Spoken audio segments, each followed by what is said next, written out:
요한복음 17장 2절부터 할 차례입니다. 제가 읽어보겠습니다.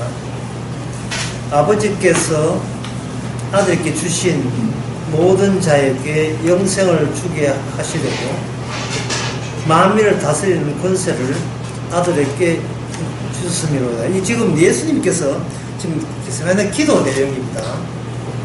이런 기도할 때 마태복음에 보면 예수님의 기도할 때 어떻게 기도했냐 하면은 그 땀방울이 빗방울처럼 그렇게 흘렀다 했죠. 근데 이 막상 그 내용 보면 그렇게 안 써도 수술 나올 내용인데 우리가 지금 뭐를 못 보고 있고 뭘 빠뜨리고 있었어. 요 내용을 하는데 그렇게 땀방울이 빗방울처럼 그렇게 예씀이 필요할까라고 생각하죠. 예수님의 그 모든 그 생애를 감성적으로 표현하려면 이겁니다. 한마디로 이거예요. 고통입니다. 예수님이 일대기 자체가 고통입니다. 하늘의 영광을 포기했거든요. 그리고 지상에 하늘의 영광을 포기하고 목적이 있습니다. 목적은 뭐냐면 십자가에 죽기까지 복종하는데, 그냥 마키나의 출 같으면 그냥 뭐 번개탄 피워서 자살하면 돼요. 그런데 죽는데 그냥 죽는 것이 아니고 죄 때문에 생겨야 될 모든 고통을 자기 쪽으로 다 칭칭 감고 수렴한 채 돌아가셔야 돼요. 죄 지었기 때문에 하나님의 징벌이 그냥 말이 아니라 온 육체로서 몸소 그걸 다 자격으로 집중이 돼야 돼요. 그야말로 지옥의 고통이죠. 그걸 이제 성경에서는 저주의 고통이라고 하는데, 저주라고 하는데, 그 저주의 고통을 온몸으로 다 자기를 향하여 다 끌어오는 거예요.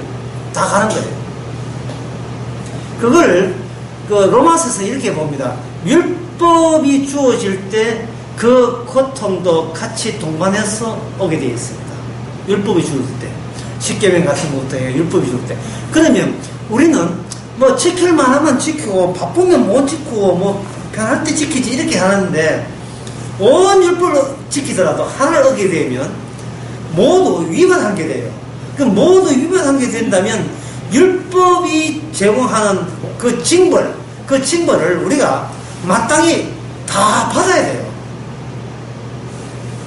하나 쉬운 예를 들면 삼척 가면 은총교회라고 아주 작은 교회 있는데, 그 교회에서 얼마 전에 가스 폭발이 났습니다. 가스 폭발이 있는데 그 교회 목사님이 그 지역에 와서 착한 일을 굉장히 많이 했어. 선한 일을 뭐 여러 사람 돌보고, 그 교회가 없이 뭐 방과 후 공짜로 애들 가르쳐주고 이렇게 해서 좋은 신망을 얻은 이 교회인데, 그날 또 그 사모 되시는 분이 애들 주일학교 애한테 그 호떡 구워준다고 가스를 틀다가 이게 가스가 뭐 새는지 어떻게 폭발해가지고 사모는 전신 3도 화상, 애 하나도 전신 3도 화상, 그리고 9명 아이가 2도와 1도 화상했고, 그 중에 안 믿는 애들도 많이 있고, 교회는 교인수가 적어서 거의 자립이 안 되는 교회. 그래서 여기 뭐 무슨 성심병원인가 거기서 하는데 치료비가 3억 들어간 것만 3억이랍니다. 그리고 전신 화상이에요. 그것도 3도. 얼마나 고통스럽겠습니까? 남편은 마치 그때 출타 중이라서 남편은 뒤늦게 왔는데, 그 화상 입을 때의 그 고통이 보통 아니거든요. 자, 우리가 그 가스 틀어서 화상 입은 사모 당사자다 생각합시다. 그럴 때 그 입장에서 하나님을 어떻게 생각하겠습니까? 제일 먼저 생각하는 것은 내가 무슨 죄를 지어서 이렇게 고통을 주십니까? 네. 내가 무슨 죄증이 있는가를 다 끄집어낼 거예요. 근데 아무리 끄집어내도 전신 3도 화상에다가 치료비 한 푼도 없는데 3억이나 치료비를 앞으로 계속 나오고, 더 곤란한 문제는 불신자 가정에서 소송이 들어오거든요. 안 믿는 가정에서. 우리 얘가 몇 살 때까지, 살 때까지 모든 생활비까지 다 내라는 소송이 들어왔다, 이 말이죠. 교회를 상대로 소송하겠죠. 그러면 이것은 감당이 됩니까? 감당이 안 됩니까? 감당되지 않죠. 이 고통을 생각할 때, 우리가 보통 아프다, 고통하면, 제일 먼저 뭐냐 하면, 이 고통이 왔지만, 내가 보다 착한 일 하고 하나님 잘 섬겨서, 고통이 없는 식으로 이걸 극복하거나, 좀 줄이는 방향으로, 또 면제되는 방향으로 내가 한번 해보겠다는 생각을 가져요. 고통은, 이거는 당연한 것이라고 보는 게 아니고, 고통이 오게 된 것은 여기 반드시 고통의 원인이 있는데, 이거는 나쁜 일을 했을 때, 나쁜 짓을 했을 때, 거기에 합당한 걸맞는, 그러니까 이게 용량이 얼추 비슷한, 나쁜 짓에 비슷한 고통이 주어지게 된다. 그러니 고통이 왔을 때는 뭔가 신호가 되고, 이거는 징벌이 되고, 징계가 되고, 정신 차리라는 어떤 그 사인일 수도 있고, 그래서 이걸 계기로 해서 다시 한번 하나님께 보다 전에도 잘 살았지만, 바르게 살았지만, 보다 잘 살도록 이렇게 여러 가지 생각들을 고통 중심에 이렇게 하잖아요. 근데 여기에 보면 고통은 이게 뭐냐 하면, 감당이 안 됩니다. 감당될 수가 없어요. 우리 이 점을 사람들이 몰라요. 예수님의 영생은 고통이었어요. 그런데 인간들의 영생은 신난 겁니다. 와, 예수님께서 대신 죽으시고 우리는 영생을 얻었다. 영생, 기분 좋다. 우리는 기분 좋은 걸 생각하죠. 영생의 내용이 뭔지를 이렇게 풀어볼 생각을 안 해요. 영생이라는 그 결과물만 홀딱, 예? 내가 이렇게 마시면 된다고 생각하는 거예요. 오늘 이거 수박이 진짜 너무 맛있다. 아, 진짜 맛있거든요. 수박이 찢어지는 아픔은 몰라요. 그냥. 그 당분을 내가 마시면 난 기분 좋은 거예요. 그리고 아무것도 안 해도 그냥 공짜로 영생을 얻었다. 그리고 우리는 거기에다가 뭘 붙여냐면 그걸 가지고 사랑의 하나님이라고 합니다. 야, 진짜 사랑의 하나님 진짜 멋있다. 공짜로 막 주고, 예. 우리를, 아는 기절이 있죠. 불쌍히 얘기해서 하는 그런 기절을 쓰나, 그런 상투적인 기절을 성경에서 많이 봤기 때문에, 그런 기절을 도입해가지고, 영생을 구매하는 데 있어서, 예, 장애되지 않도록, 방해되지 않도록, 순수하게 하도록, 여러 가지 그 성경적 단어를 갖다 여기다가 앞뒤에 붙입니다. 그런데 예수님에게 영생은 바로 고통이었습니다. 그러면 이 고통은 예수님이 거부할 수 있느냐? 거부하면 영생이 없어요. 그래서 고통이에요. 영생이 너무, 고통이 율법의 징벌이 저주가 너무 아프잖아요. 근데 아프다는 이유 때문에 그걸 피해버리면 영생이 날아가 버린다는 거예요. 영생이 없어요. 근데 우리가 만약에 영생을 얻겠다고 이 저주를 받아버리면 어떻게 되느냐 하면, 여기 제가 감당이 안 되죠. 감당될 수 없는 거예요. 감당할 수 없습니다. 오죽 했으면 예수님도 이런 말을 하거든요. 이 잔을 할 수만 있거든 내에서 지나가게 하옵소서. 내 뜻대로 마옵시고 아버지 뜻이죠. 아버지 뜻으로 이 잔을 마시겠다 이 말이에요. 그러면 우리 인간들에게는 아버지가 없어요. 왜 아버지가 없느냐 하면 아들이 아니기 때문에 아버지가 없어요. 아버지는 아들이라는 자리에 아버지가 나와요. 그 아들이 아닌 사람은 아버지가 없다 이 말이에요. 인간이 믿는 신들은 다 뭐가 되냐면 이게 전부 다 우상입니다. 전능하시고 자비하시고 앞에 어떤 병사를 붙여도 전부 다 우상이에요. 성령께서 오셔서 내 사랑하는 아들이여 기뻐한 자를 할 때 예수님에게만 뭐가 있느냐 하면 바로 아버지가 계십니다. 그 외에 인간들이 생각했던 유대사에서 봤던 그 여호와는 뭐냐? 전부 다 이게 우상이에요. 그냥 상상의 관념적인 철학적인 신들이죠. 예수님만이 아버지가 알고 다른 사람은 아버지를 모릅니다. 그리고 나중에 예수님께서 자신의 영을 부여하니까 비로소 성령을 받아서 아버지라 보여질 때에 그 전에 내가 알던 하나님은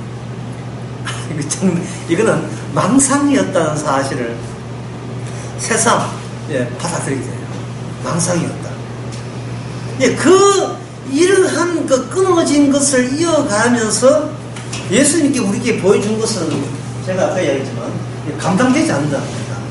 예수님이 당했던 것은 감당되지 않는다면 이 고통을 면제해보려고 좀 줄여보려고 모든 시도는 다 헛된 시도가 되는 겁니다.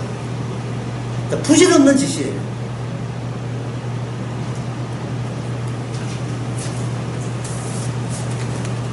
그러면 사람들은 이 고통이 왔을 때 이 고통이 너무 참기 힘들어서, 아까도 내가 이야기하다 말았습니다. 욥 같은 경우에 욥이 고통이 오니까 욥은 가만히 있었어요. 감사했습니까? 아니면 하나님께 분풀이 했어요? 화를 냈습니까? 욥이 그만큼 두꺼운 이유가 뭐냐?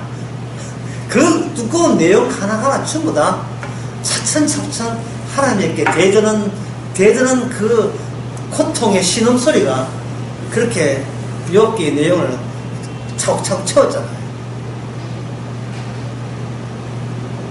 그 욥이 내뱉는 그 고통 속에 모든 걸 내뱉을 때, 이것은 일종의 인간을 하나의 그릇으로 보면 그 안에 있는 내용물을 다 긁어내는 거예요. 다 쏟아내는, 이게 그릇에 쏟듯이 다 걷어내는 겁니다. 그러면 하나님께서 욥에게 고난을 주시는 이유가 뭐냐 하면은, 욥이 그 당시 인간의 우리 오늘따라 마찬가지로 대표자가 되어서 내가 미처 모르는 내 안에 어떤 것들이, 어떤 성격들이 들어있는지를 욥이 대신해서 그걸 전부다 다 드러내 보여주는 겁니다. 쭉 이렇게 나열하는 거예요. 이런 저런 거 쭉 나열했죠. 자, 그렇게 나열을 했을 때, 나열하니까 어떻게 욥이 좀 살림살이 나아졌습니까? 고통이 좀 이렇게 수그러졌습니까? 어떻습니까? 전혀 차도가 없죠. 전혀 차도가 없어요.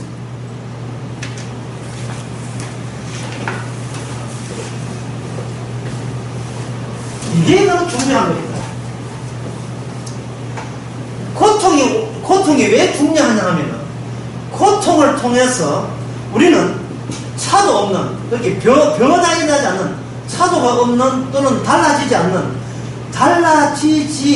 않는 속성이 곧 누구다? 자아다, 나다.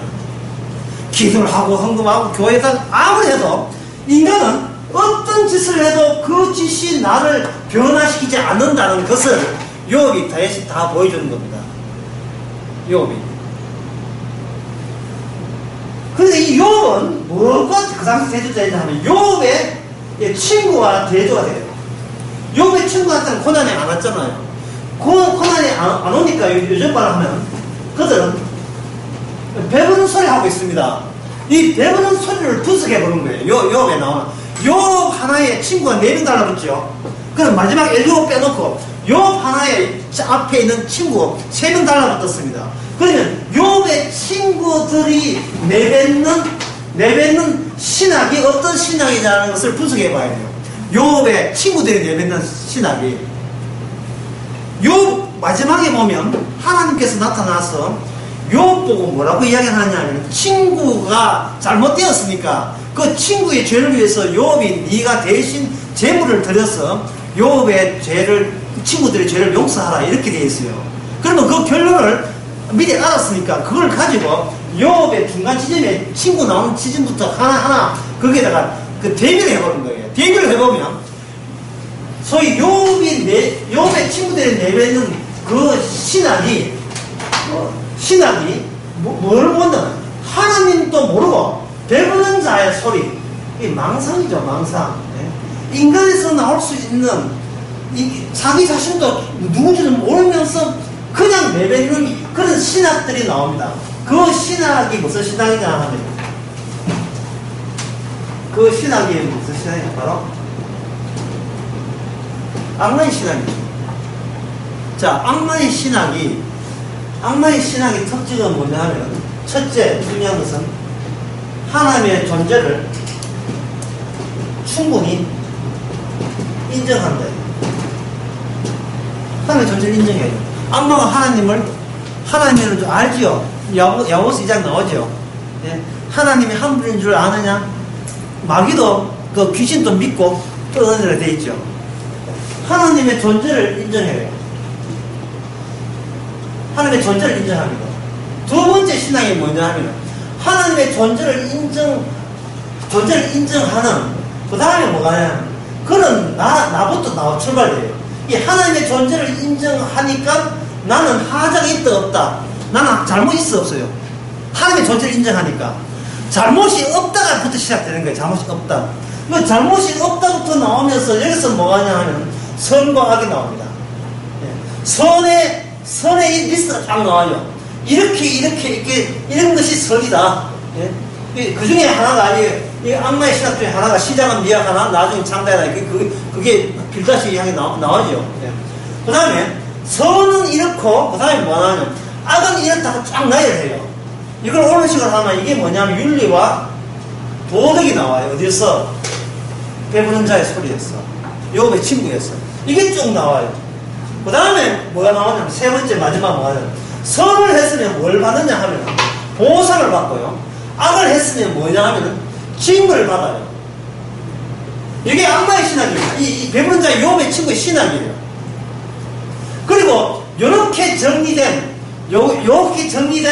본인의 신앙을 가지고 누구한테 적용시키냐 하면 바로 욥을 질타하고 욥을 공격하는데 이 신앙을 그대로 동원시켰습니다.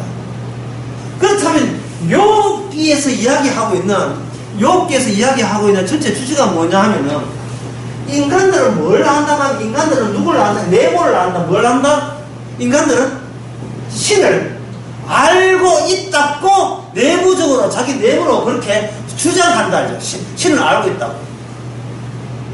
그리고 이 신으로부터 나온 게 뭐냐 하면, 아까 세 번째 나오죠. 이 신으로부터 나온 것이 뭐냐 하면 바로 윤리와 도덕이에요. 그리고 이 신과 윤리, 도덕을 이어주는 중심에 누가 있다? 본인들이 있는 거예요. 이 본인들이 완벽하다고 이야기하는 게 아닙니다. 나는 행동이 완벽한 게 아니고, 뭐는 완벽하냐면은 이것이 선이고 이것이 악이라는 구분할 줄 아는데 완벽하고, 그 다음에 선을 행했으면 보상이 되고 악을 행했으면 징벌을 받는다가 그걸 아는 거예요. 그러면 이걸 하나의 하나의 책의 프레임이라 하는데 하는 구조, 이 구조를 봅시다. 하나의 논리적 구조를 봅시다. 이 구조를 이렇게 했죠. 그러면 선은 행하고 악은 멀리하면 되겠죠. 그죠? 선은 행하고 악을 멀리하면 누구께 영광이 된다? 하나님께 영광이 되겠죠. 그러면 이게 사람들이 선에다가 윤리 도덕은 물론 집어넣고 뭘 집어넣냐 하면 예수 믿기를 집어넣어요. 예수 믿기. 나는 예수를 믿는 착한 일에 따라 했기 때문에 보상으로 어디 간다? 천국 간다가 됩니다. 길에서 만나는 구원받으리 뭘 합니까? 구원받았으니까 묻지요. 이 구원받은 묻는다는 말은 뭔 뜻이냐 하면, 당신은 구원받을 수 있긴 있는데, 우리가 전하는 정보가 부족해서 구원을 못 받는다는 거예요.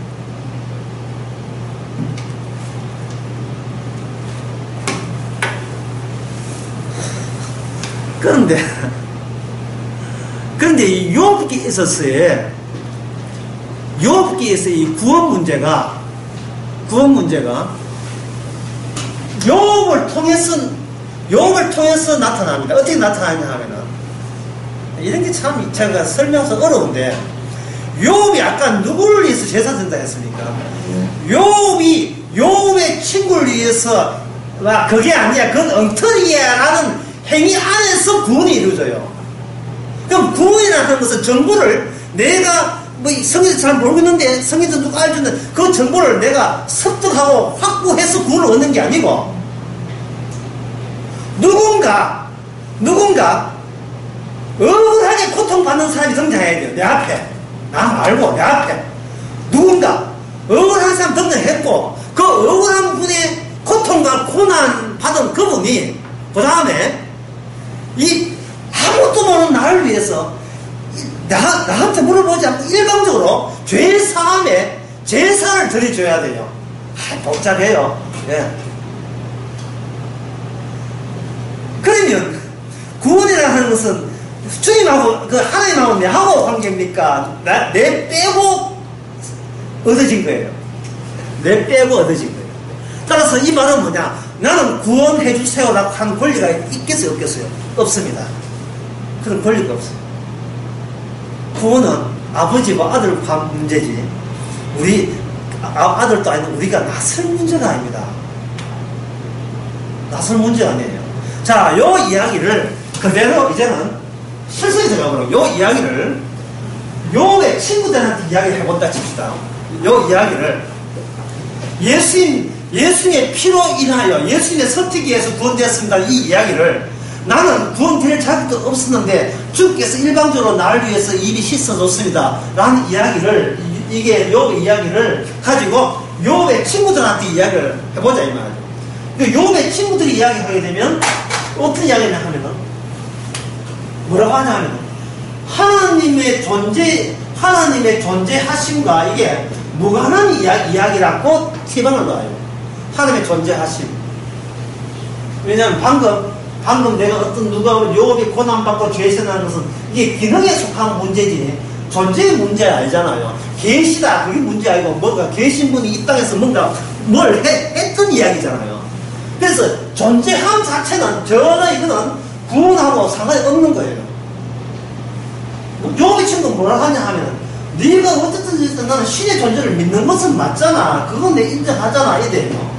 두 번째 보게 되면 신의 존재를 내가 인정하기에 나는 반드시 구원받을 그런 자격이 있다 라고 생각한다 이 말이죠.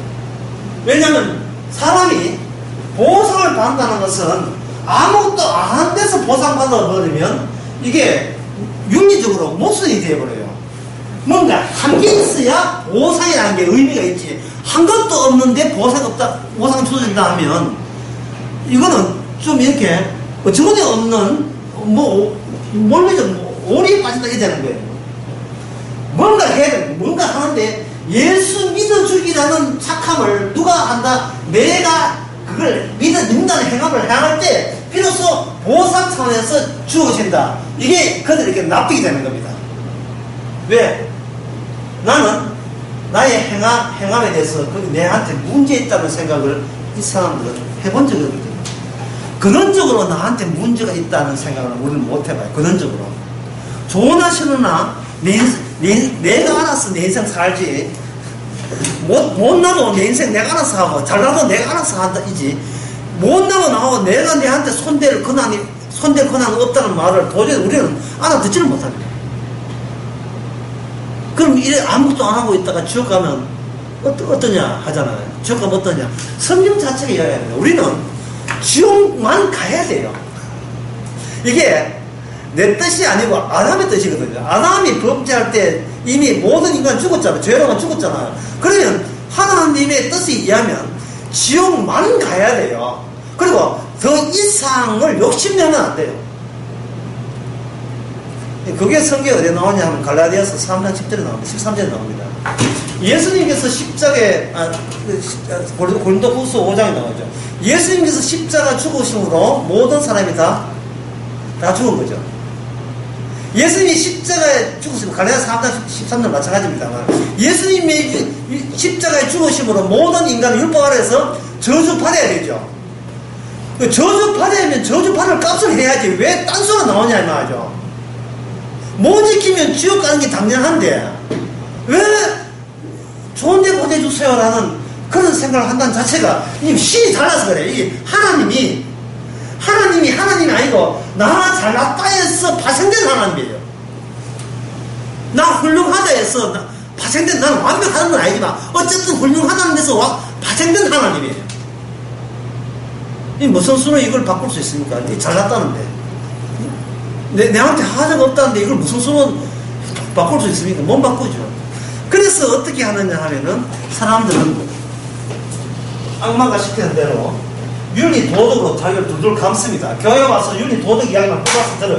이 말은 뭐냐? 결국은 제가 지금까지 이야기하는 것을 한마디로 이야기해드렸습니다. 사람은 홀로 있다. 이게 문제입니다. 사람은 홀로 있습니다.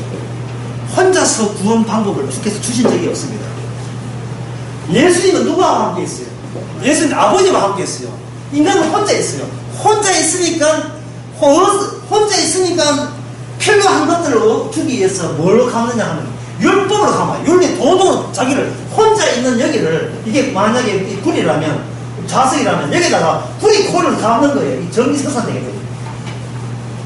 이 자석이랑 굴을 진짜 감는 거예요. 전자석이죠. 예?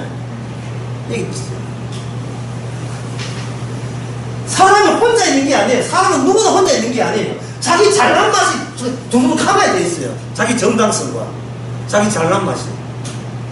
만약에 이 두 사람이 이렇게 앞에 모였다. 그냥 모인 걸 보지 마시고 두루 감았어요. 여기서 지 첫째 딸 이야기 나오면 여기 첫째 아들 나오면 우리 딸님 유학 갔다 가면 나는 우리 아들 다 어디 되겠다. 우리 남편 한 달 얼마나 나는 아들 얼마나 지금 이게 몇평 왔냐 몇평 산 이게 나와요. 돌돌 감았다니까. 그 이야기 왜 하느냐? 이게 다 착함의 보상으로 주어진 거예요. 내가 얼마나 착하게 살았으면 신께서 이런 보상을 줬으니까 너는 어느 정도 보상받느냐? 서로 대조하고 대결하고 비교하는 거예요. 자기 의의가 많은 사람한테는 그만큼 보상이 많아서 잘 먹고 잘 살고, 자기가 한 짓이 더러우면 주께서 살아계신 전능하신 살아계신 하나님께서 충분히 이거 욥의 제기해야죠. 욥의 친구에서 나오는 이야기예요. 욥의 친구 하는 이야기예요. 욥의 친구가, 예? 우리 친구 아이가 뭐 이 친구. 욥의 친구들 하는 말이에요. 욥아, 네가 그렇게 아픔만 가는 것은 얼마나 많은 죄를 지었으면 그렇게 했겠느냐. 이거는 욥 위로하는 게 아니에요. 자기 욥 그렇게 이야기하는 나는 그만한 코너를 안 받았으니까 나는 너보다 항상 정당하게 살았다는 것을 이참에 하나님께서 우리에게 티를 내는구나. 지금 지사랑하고 있는 거예요. 처음에 다시 돌아 처음에 이야기했죠. 예수님의 영생은 뭐라고요? 고통이에요. 일단 고통입니다. 근데 그 고통은 인간이 감당할 수 없는 고통이에요. 심지어 예수님도 감당 못해요. 내 하수가 있거든. 네 잔을 내게서 넘어가게 하옵소서. 그 고통은 지옥의 고통입니다. 율법 100개 중에서 90하고 싶겠다. 소용없습니다. 하나 어기면 지옥 가요. 우리가 지금 사태 파악을 해야 됩니다. 지금 전달하는 게 문제가 아니고 내가 사는 이 세상이 예수님 오시기 전에는 역사라는 게 있어가지고 역사책에 기록된 데 있지만 예수님 오시고 난 뒤에는 세상 보는 눈이 완전히 달라져야 돼요. 예수님의 고통을 가지고 세상을 다시 봐야 됩니다. 십자가를 가지고 다시 봐야 돼요. 예수님의 죽음을 가지고 다시 봐야 돼요. 내 살아있다, 예수님 살아있다 같이 뭐 망골 생각하지 마시고요. 예수님이 죽으심으로 그 모든 인간은 죽은 거예요. 예수님 십자가 죽음으로.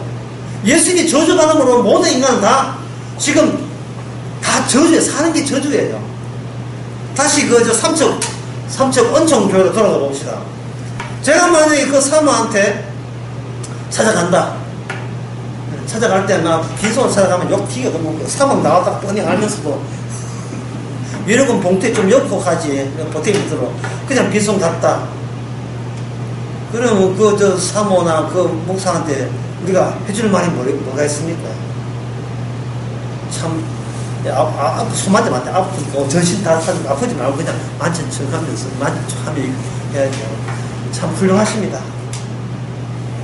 당신을 인하여 내가 화상당해도 마땅함을 당신이 대표로서 알려줄 수 있어서 감사합니다. 이게 어디에 나오냐 하는 거 누가복음에 나와요. 망대가 무너져서 18명 죽었죠. 그거 왜 죽었게요? 그거 왜 죽었습니까? 뒤에 주님이 해설 붙죠. 망대에 넘어져 죽은 사람, 요새 말을 하면 세월로 빠져 죽은 애들, 그 죽은 사람이 너 살아있는 네가 저 사람보다 죄가 어느 줄 아느냐? 너희도 회개치 아니하면, 세상을 똑바로 보지 아니하면 너는 이꼴 된다는 거예요. 너가 똑같은 저꼴 이꼴 된다는 겁니다. 그러면 왜 18년을 왜 죽었습니까? 정답은 그겁니다. 예수 그리스도의 죽음을 앞당에 보여준 거예요. 앞당에서 보여주는 거예요.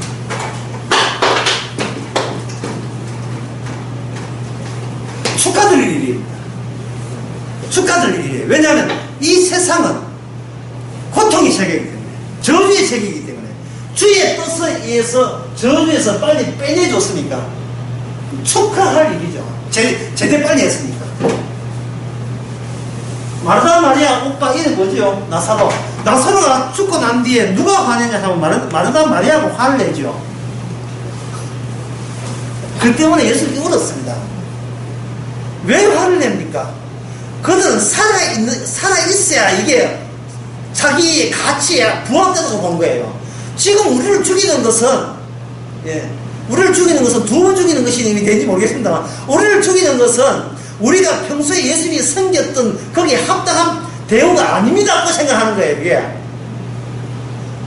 지금 말하자 오해하고 있는 것이 예수님께서는 오래오래 사시는 분이니까 지금 이 땅에서 저주받고 죽으신 분이에요.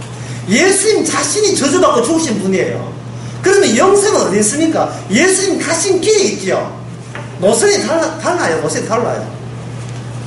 오늘 동대구역에서 수서까지 오는데요. 내가 오늘 가슴 아픔이 있었어요. 지금 이때를 이해하는지 모르겠습니다만 80 가까이 된 노인인데 노인인데 지팡을 짚고 있어요. 몸이 굉장히 불편해요. 그래서 참 기차 여행이 힘들거든요. 계단 올라갔다 내렸다가 힘들다 이래 했는데 그냥 내가 기다리면서 책 보고 있었는데 헛떡 듣기에는 저 안내하고 이야기하면서 안내하기 당부를 해요. 13번 거기에 가서 13번 거기에 가서 타세요라고 했어요. 내가 13번을 들었어요. 있는데 보니까 12번을 가고 있는 거예요. 다 서울 가네요. 13번은 새마을이고 12번은 이거 SRT인가 이런데 그거 가는 거예요. 그런데 또 뭣도 모르고 가면 또 오히려 있어가 또 남의 일에 가서한테 해가지고 안 된다. 아무도 이제 분위기가 이상해가지고 물었어요. 저 할아버지 이거 새말 탑니까? KTX 탑니까? 자기는 새말 탄대. 그러면 이쪽 건너가야 됩니다. 한대 벌써 기차가 왔어. 제가 그걸 뭘 느꼈냐 하면 갈 길이 달라요. 내가 세상 사람을 볼 때요. 이 세상의 사람을 보고 외치고 싶은 것이 그 길이 아니라는 거예요. 착해서 보상받아 가는 그 길은 그건 지옥 가는 것이지 천국 가는 길이 아니에요. 천국 가는 길은 주님 가신 길이 천국 가는 거예요. 주님은 이 땅에 어떻게 통과하느냐 하면 이거는 우리가 감당할 수 없는 고통 속으로 계속 기어갔어요. 그러면 목사님 저보고 고통을 감당하는 말입니까? 어느 누구 감당 못해요. 감당해봤자 못해요. 감당이 안 돼요. 그래서 즐거운 겁니다. 복음이 가벼운 거예요. 만약에 이 율법으로 칭칭 감아버리면, 율법 칭칭 감으면 조금만 집안일이 잘못되고 일이 안 되면 이거는 내가 하나님 앞에 죄를 져서 그렇다고 해가지고 더 선한 일을, 내가 사기에서 욥의 친구가 하는 선한 일을 총동시켜서 빨리 옛날에 그 소년을 만회해가지고 부도나는 거 빨리 만회해가지고 다시 나 착하니까 이렇게 복 줬잖아. 그거 차는 일 하기 위해서 하다 보니까 이게 뭐냐면 스스로 악마에게 약점을 놓쳐다 해버린 거예요. 혼자 사니까. 율법으로 하니까. 악마가 저주를 주는 그 율법을 자진해서 자기가 요청을 해버려요. 그래가지고 교회 가서 목사 설교 들으면서 목사 설교에서 뭘 뽑냐 하면은 내가 선할 수 있는 요소는 다 뽑아요. 뽑고 이번 주에 이거 해가지고 다음 주 올 때는 지금보다 더 괜찮은 인간으로 차량거리를 내세울 만한 그런 보상받은 티를 내면서 다음 주일날 또 나가고 싶은 거예요. 가는 길이 뭡니까? 가는 길이 새마을이지. 그건 엉뚱한 길로 가고 있는 거예요. 이게 지옥으로 가고 있는 거예요. 그런데 배운 가락이 이밖에 안 배웠어요. 배운 가락이. 왜냐하면은 세상에 살다 보면, 세상에 보면 세상에 신이 있죠. 세상 신이 뭐예요? 고린도후서 4장에. 이 세상 신을 뭐라 합니까? 악마 아닙니까? 예? 악마가 세상 신이에요. 하나님께서 세상을 누구한테 이름했어요? 악마한테 이름했기 때문에 악마 이름이 세상 신이에요. 그러면 세상 신이기 때문에 세상에 살면서 우리는 누구한테 양육받았습니까? 세상에 같이 살기 위해서는 누구의 방식을 내 방식으로 채택할 수밖에 없어요. 마귀가 시켜주는 대로 살 수밖에 없는 거예요. 그것이 우리를 둘둘 감아 있는 거예요. 근데 이제 이런 원칙과 이런 자세로서 어디를 가요? 천국을 간다는 거예요. 지금 지옥 갈 이런 사고방식을 가지고. 그러면 이거 어떻게 하면 좋겠어요? 그럼 천국 간 사람이 있긴 있는데 그 사람은 어떻게 간 거예요? 그게 바로 요한복음 17장 2절 나옵니다. 아버지께서 아들에게 주신 모든 자에게 영생을 주게 하기 위해서 만민을 다스리는, 그 다음에 뭐합니까? 만민을 다스리는 그 뭐죠? 그 다음에 권세죠. 이 권세는 우리의 권세가 외부에서 주신 권세죠. 권세가 동원되는 이유는 우리 힘으로 우리가 개가천선을 할 수 있다 없다? 안 되죠. 병원 가락이 그밖에 없어요. 병원 가락이 마귀가 가르쳐준 대로 이 땅에 사는데 적합한 방법만 우리가 알고 있어요.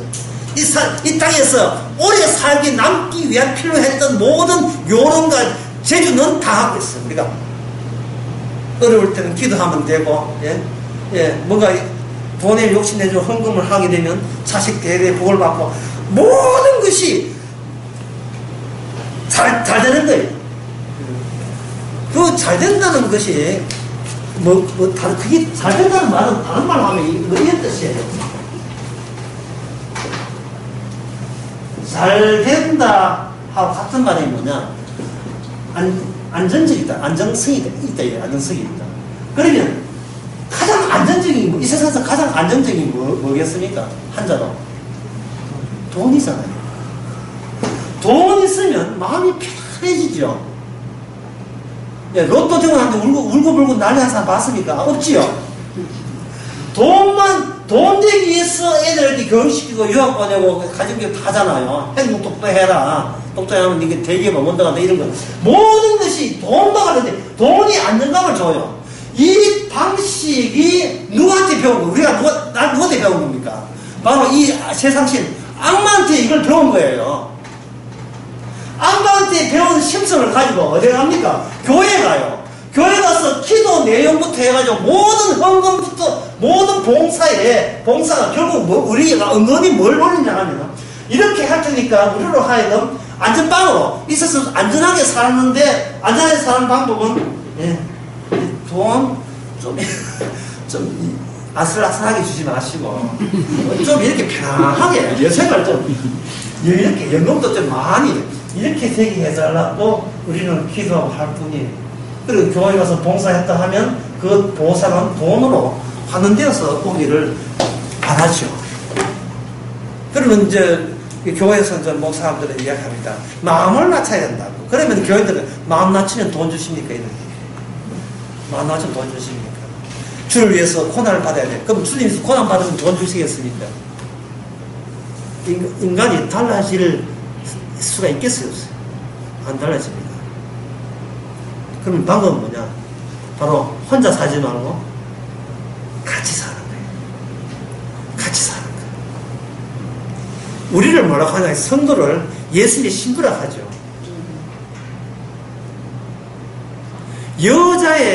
여자의 위치는요, 그냥 혼자 여자의 위치는 생기지 않아요. 누구의 옆자리가 여자잖아요. 누구의 옆자리? 맞지요? 이건 제가 지은 게 아니고 창세기 2장에 나오니까. 누구의 옆자리가 여자예요? 우리는 신부잖아요. 우리가 신부가 되려면, 우리의 옆자리가, 권세자가 우리 옆자리가 돼 있어야 돼요. 그분이 갑이 되고, 우리는 그거 시킨 대로 할 수밖에 없어요. 그러면 왜 우리는 우리 힘은 안 되느냐? 모든 것을 우리한테 준 게 아니고, 우리 신랑 대신 예수님께 다 줘버렸잖아요. 줘버렸으면, 우리는 우리 힘으로 이게 악마의 속성 자체를 벗어날 수가 없어요. 법칙에서 윤리 착해서 착함에 대한 보상으로 잘 되고, 만약에 조금이라도 우리가 자세가 흐트러져 가지고 실수하게 되면 거기다는 징벌 때문에 안에 있는 징계가 있느라 해가 징계 받아가지고 뭐 그런 식으로 산다. 저는 처음 논리가 선악 논리이기 때문에 우리는 고칠 수가 없어요. 이 몽건치입니다. 죽을 때까지 몽건쳐요. 그러면 우리의 자리는 혼자 있는 게 아니니까 신랑 되신 주님께서 우리로 하여금 우리를 바꿉니다.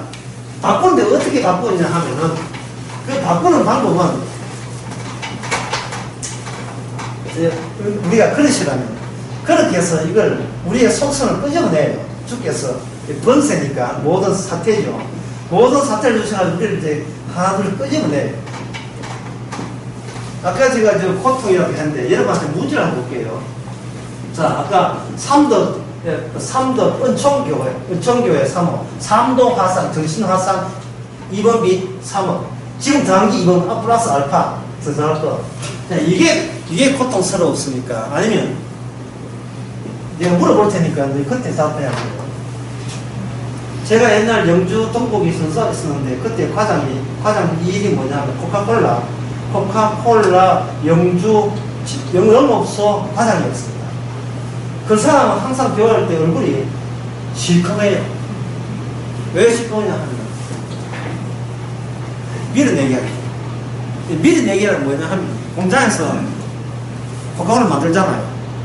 그러면 영업소에다가 강제로 떠맡기버립니다. 팔리든 안 팔리든 우리가 아는 상식은 뭐냐, 영업소가 코카콜라를 팔고 몇 분 안 남았네 전화해가지고 몇 분 보내주세요 이래가지고 이거 팔고 그쪽 얼마 먹고 수술 먹고, 이게 우리 상식인데 이게 우리 상식이잖아요.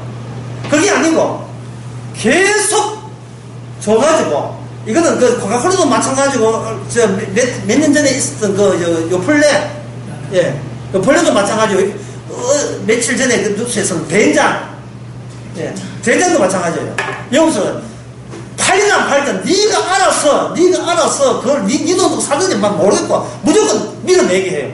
그러면 이거는 어쩔 수 없이 안 팔리면 자기가 그 돈 주고 사야 돼요. 이 청원 하셔도 마찬가지예요. 이 다단계 아닌 것처럼 다단계 같은 정수기. 자, 제가 묻는 질문인데 둘 중에 어느 게 고통스러울까요? 같이요. 정답입니다. 야, 이 정답. 예. 사람 바보. 모든 사람은 자기가 하는 일이 제일 고통스러워요. 내가 하는 일이 제일 고통스러워요. 어떤 노동자들 데모하져요. 막 데모한다고 해. 뭐 이렇게 뭐 임금, 최저임금도 안 주고 뭐 이렇게 잔업시키고 데모하는데 한번 생각해 보십시오. 그러면 그렇게 힘들면 네가 한번 부장해봐라. 지가 한번 부장해보죠. 더 힘들어요. 예. 사람은 얼마나 모든 일이 힘들면 10년, 20년 해보지 않으면 손에 이렇게 숫달리지 않으면 다 쫓아가가지고 당해내지를 못합니다. 힘듭니다. 모든 난 다 힘들어요. 심지어 가정주부도 놀러 다니는 가정주부, 골프 치는 가정주부도 힘들어요. 이거 안 나갈까봐. 홀이나 다 힘들어요.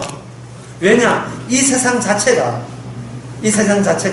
힘들라고 만든 세상에 살기 때문에 다 같이 힘듭니다. 힘든데 중요한 것은 힘든 것을 벗어나는 그 방식이 주님의 방식이 아닙니다. 바로 마귀적인 방식들이 이 땅에 회자되고 있고 서로 유통되고 있고 통로되고 있습니다. 네가 당하는 이 저주를 벗어나려면 우리에게 오너라. 우리에게 와서 기도 좀 하고 하게 되면, 헌금 좀 하게 되면 너는 앞으로 전에 잃었던 거 다 보상, 30배, 60배, 100배 다 보상해주고 다 해준다. 다들 그렇게 이야기하거든요. 그거 보이스피싱입니다. 그거 완전 사기꾼들이에요. 이 땅에서는 우리 어떤 경우라도 고통은 우리에게 면제되지 않습니다. 그래서 주님의 방식은 뭐냐면 자기를 부인하고 내 자신이 자기 십자가를 지고 주님 가신 길을 가게 만들어요. 뭐냐 하면, 쟤는 어쩔 수 없이 십자가가, 죄는 죄짓고 고통은 고통을 하면서 십자가가 이게 가슴 쓸어내면서, 어휴, 다행이다. 이 다행이라는 이 기쁨을 성령을 통해서 점점 더 주시는 겁니다. 그것뿐이에요. 이름 갖고 삶이 나아지는 게 아닙니다. 예수 믿는다고 삶이 나아지는 게 아니에요. 그래서 직업 바꾼다고 또 편해지는 것도 아니에요. 아무리 재미난 일도 몇 개 또 하게 되면 전부 다 이게 식상해요. 시들해지고요. 이 취미 바꿨다가 이 취미 바꿨다가 벚꽃이 해렸다가 난쳐봤다가 뭡니까 다도 그거 해봤다가 하다 시간 떼고 싶어가지고 때를 끝내 싶어서 웅변도 해봤다가 해군도 해봤다가 그것도 해봤다가 결국 인간은 시들해지고 식상합니다. 은퇴하고 난 뒤에 백날 등산 가고도 몇 개월 안 돼가 재미없고요. 그냥 등산복만 데리고 해외 여행 가봤자 피곤만 하고요. 어디에도 고통 없는 곳은 없어요. 고통은 우리의 운명입니다. 당연한 거예요. 고통이 몇이 되나요? 없어요. 우리에게 주신 기쁨은 성령의 기쁨, 혼자 살지 않는다는 기쁨, 그 기쁨밖에 없습니다. 아이고, 다행이다. 그 다행이다가 언제 크게 등장하고 기쁨이 언제 등장하냐 하면 자신이 그냥 정말 구원받을 가능성이 제로였다는 것을 알 때 바로 내 자리에 쳐들어오신 주님의 권세가 얼마나 감사한지. 그래서 주께서 세리와 창기가 율법 질질 가면 서희 도 닦은 사람들보다 먼저 하늘나라에 먼저 간다고 이야기한 겁니다. 그들은 자기 한 것을 자기 잊지를 못해요. 이거 내가 했다, 내가 이거 해서 복받았다, 자기 자신에 대한 연민에서 벗어나지 못합니다. 사람이 마귀가 가르친 게 뭐냐? 자기 연민이었어요. 위로해도 내가 위로해요. 지옥 가도 용기를 줄 것은 주실 분은 마귀밖에 없어요. 지옥 가도. 어떤 경우에도 내가 나를 위로하고 나를 격려합니다. 우리가 배운 게 평생 몸으로 익힌 것이 그거 외에는 아무것도 익힌 게 없어요. 내가 안 믿으면 구원 못 받고 내가 뭘 하지 않으면 어떤 효과 없다는 그 철칙으로 평생을 버텨온 거예요.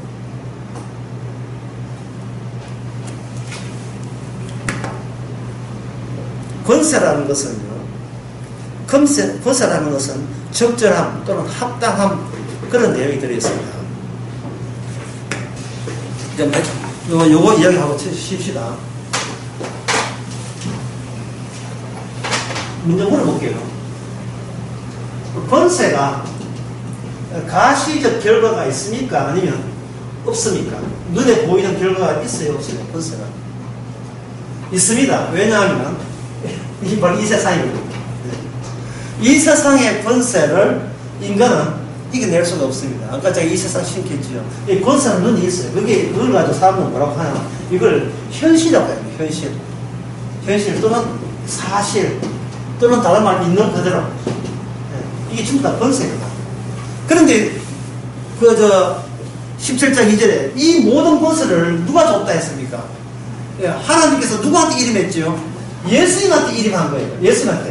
예수님이 이름한 이유가 뭐냐면 이 권세 안에 있는 사람 가운데서 영생 받기로 작정된 사람에게 이 세상 권세부터 벗어내기 위해서 예수님한테 이 권세를 이름한 거예요. 그러면 이건 뭐냐 하면 합력하여 선을 이루는 겁니다. 내가 망가져도 상관없고 내가 망해도 상관없고 내가 죄지어도 상관없고 그렇게 사태의 상황에 몰아붙인 것은 누구의 권세다 말입니다.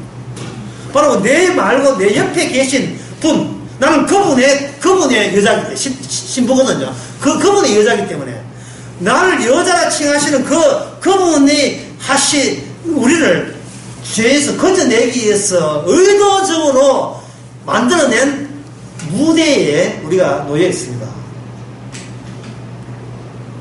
얼마나 이거는 엄청난 긍정적이에요. 굉장히 긍정적이죠. 만약에 우리가 혼자 산다고 한다면 우리가 기대하는 바 때문에 우리가 죄가 진다 이거 있으면 깜짝 놀랍니다. 이걸 비롯해서 내가 집안이 망하는 게 아닌가, 내가 이런 실수를 통해서 내가 앞일이 어떻게 꼬이는 게 아닌가, 진짜 그걸 먹고 있잖아요. 그러니까 이건 혼자 살고 있다는 뜻이에요. 지금 내 곁에 아무도 없다는 말입니다. 내가 나를 추스리고 단둘이 해주면 누구도 내 인생에 대해 책임질 사람 없으니까 내가도 열심히 성경 말씀 배우고 기도하고 말씀 지키고 교회 나와서 이만큼 착했습니다는 티를 내줘야 그나마도 약간은 안심이 하겠다는 거예요. 그게 바로 욥의 친구의 악마의 그 신앙에 쏙 넘어가신 거예요. 싶으십시다.